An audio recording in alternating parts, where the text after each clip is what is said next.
발람은 소빔 들판에 비스가 산 위에서 저주를 하려고 올라갔었습니다.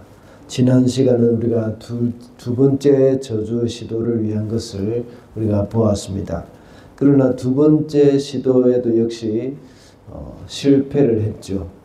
저주는커녕 오히려 축복을 선언하게 되었습니다. 세속의 왕인 발락과 또 이방신의 거짓 선지자인 발람이 한편을 이루어서 하나님의 백성을 해롭게 하려는 것이었습니다. 그렇지만 결국 그 뜻을 이루지 못했습니다. 하나님이 이스라엘 백성의 편에 서 계심으로 인해서 대적들은 아무 일도 할 수 없는 것을 볼 수 있습니다. 우리가 하나님의 편에 선다면 하나님은 우리를 지켜주실 것이라고 했습니다. 이렇게 하나님의 편에 서야 하는 이유는 일의 성공은 환경이 아니라 하나님께 달려있기 때문이라고 했습니다. 그리고 하나님 편에 설 때에 후회가 없고 보호를 받게 된다고 했습니다. 이렇게 두 번째 시도에도 역시 이스라엘을 저주하지 못하고 축복하게 되었지만 발락은 아주 끈질겼습니다. 오늘 본문에서는 부월산 꼭대기로 발람을 데리고 갔습니다. 거기서 다시 저주를 시도해보라고 했습니다. 발람은 하나님께서 이스라엘 백성들을 축복하는 것을 기뻐하시는 줄을 알고 점수를 이번에는 쓰지 않았습니다. 그때 하나님의 영이 임하여서 이스라엘을 축복하기 시작했습니다. 오늘은 축복받은 이스라엘 백성의 그 입장에서 말씀을 좀 살펴보도록 하겠습니다. 그래서 오늘은 복받은 하나님의 백성이라는 제목으로 말씀을 살펴보겠습니다.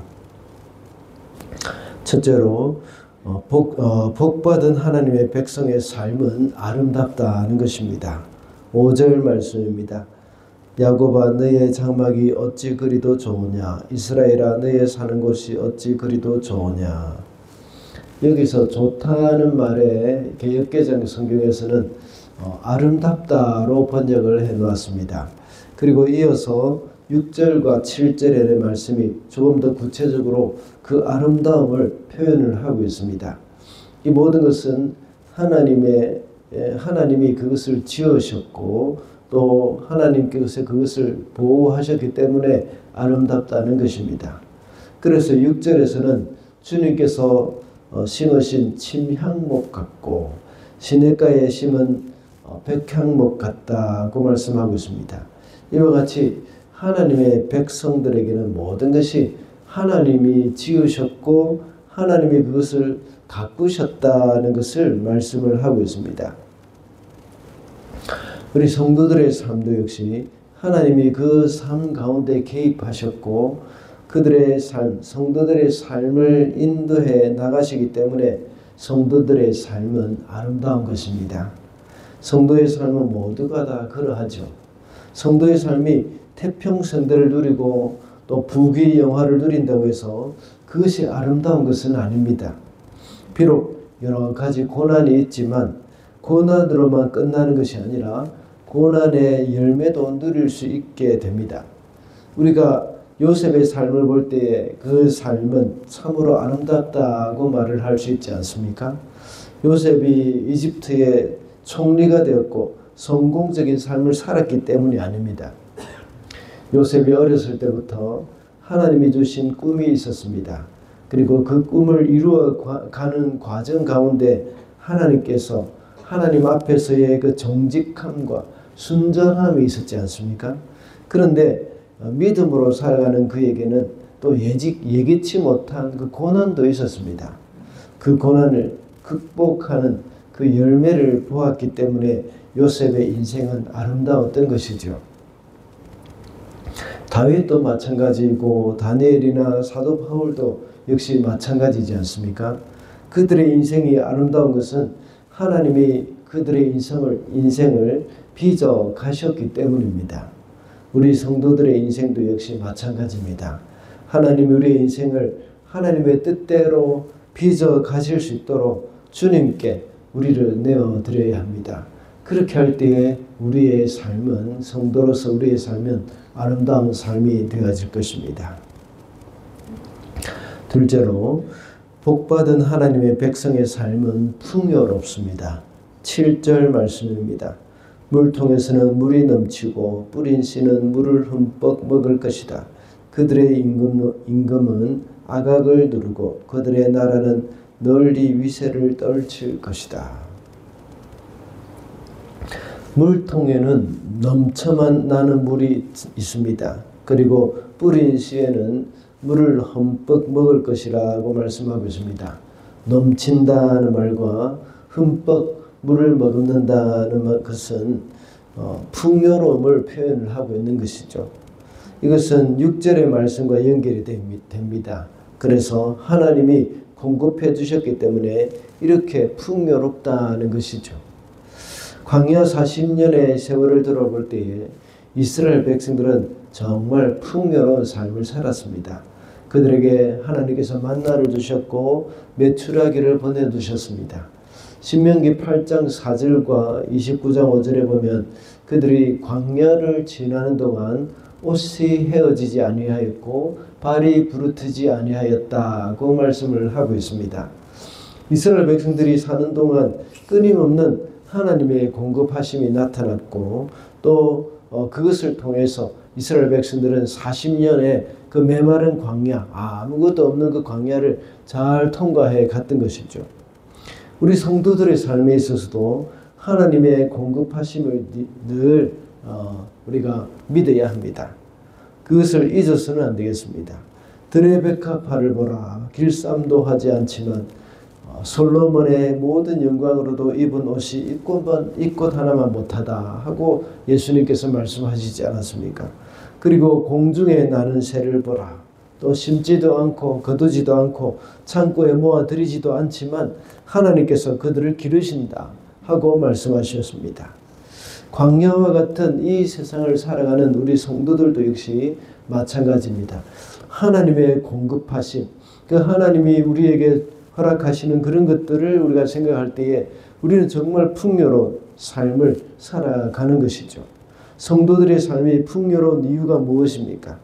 집이 몇 채나 있고 또 세이빙 어카운트에 예금한 것이 든든하게 있기 때문에 그것 때문에 우리가 풍요로운 것은 아닙니다. 우리에게 비록 가진 것이 없더라도 날마다 공급하시는 그 하나님이 계시기 때문에 우리는 풍요롭게 살 수 있는 것입니다. 꼭 모든 것이 나의 소유이기 때문에 풍요롭게 사는 것은 아닙니다. 뉴질랜드에서 우리가 자연을 즐기면서 살고 있는 것은 뉴질랜드의 아름다운 자연이 다 내 것이기 때문이 아닙니다. 하나님이 우리에게 공급해 주시는 그 자연이기 때문에 그것을 즐기면서 살고 있는 것입니다.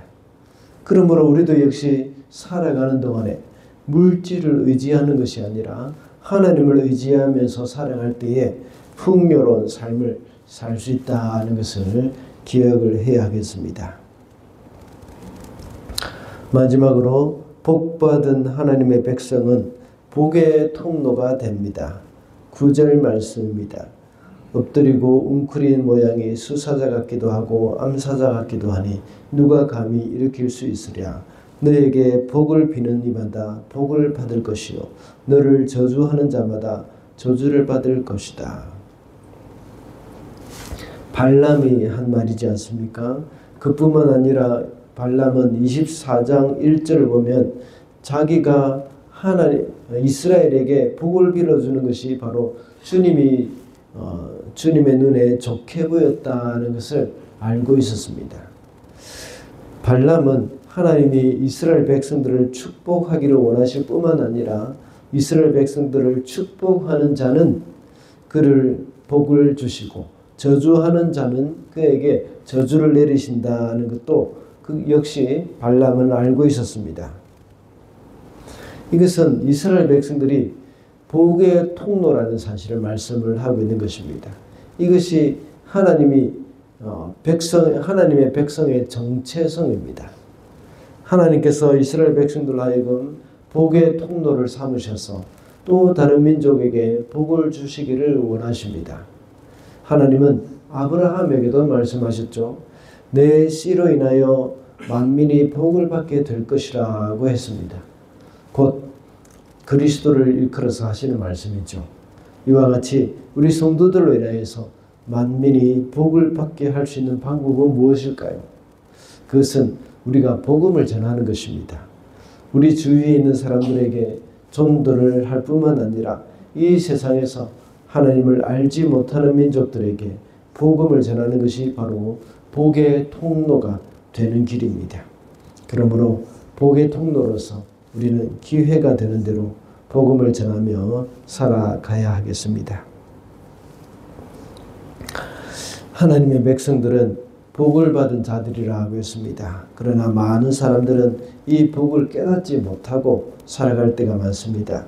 우리는 모든 일에 있어서 부지런히 하나님의 복을 받은 사람으로서 우리를 빚어가실 수 있도록 우리를 내어드려야 하겠습니다. 그리고 우리에게 필요한 것을 공급해 주시는 하나님을 의지하면서 주님이 주신 그 풍요로움을 늘 누리며 살아야 하겠습니다. 그리고 복음을 전하면서 우리가 가진 그 복을 나누어 줄 수 있는 그런 복의 통로로 살아가는 저와 여러분이 되시기를 바랍니다.